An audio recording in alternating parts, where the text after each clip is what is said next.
currently 11 minutes past 6. I've just drove out to Groudle Glen Beach to try and capture the last of the stars and the transition into daytime.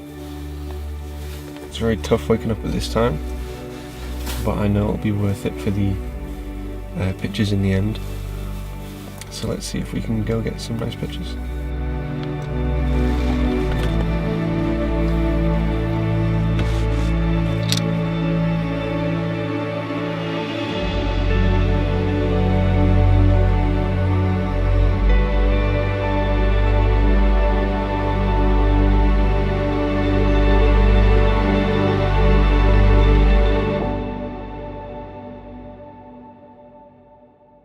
So I just spent the last half an hour or so capturing a time lapse just on the edge of the water there, where that rock is.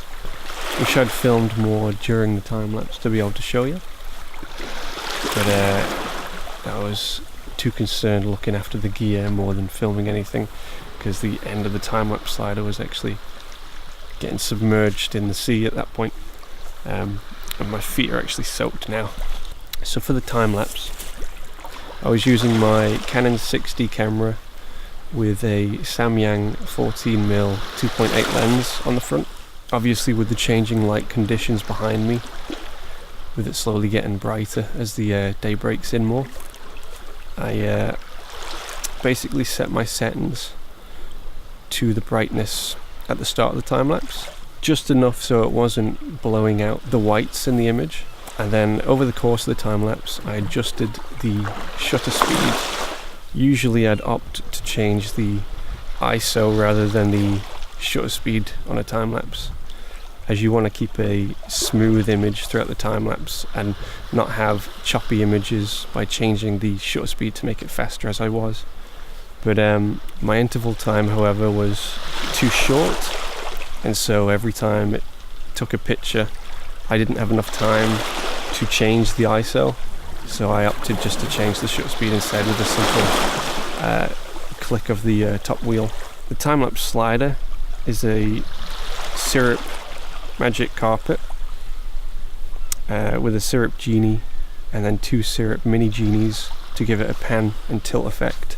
The Syrp gear is really amazing gear, and I wouldn't have been able to afford it if it weren't for the Isle of Man Arts Council helping me and purchase the equipment essentially. So if anyone has any bold ideas for projects, make sure you don't leave out pitching the idea to the Arts Council, because they really can help in making you achieve it. So just before the day gets too bright now, I might catch another picture or another time lapse.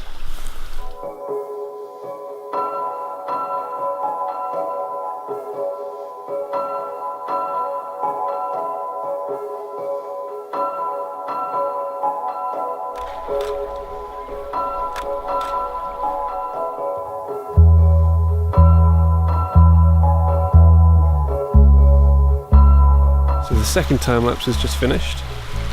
You can just see the sun hitting the top of the clouds over there now. I'm not too sure on the second time lapse. It was very spur at the moment thing, so it only took me about 10 minutes to shoot, but we'll see how that turns out. It's not too much I want to shoot now, so I think I'll probably just head home, process the time lapses, and show you the finished product. So hopefully they turn out okay. Hopefully I can put more videos like this together in the future. Completely depends on the weather, of course, because if it's too windy I can't record videos because the mic's a little bit useless in the wind.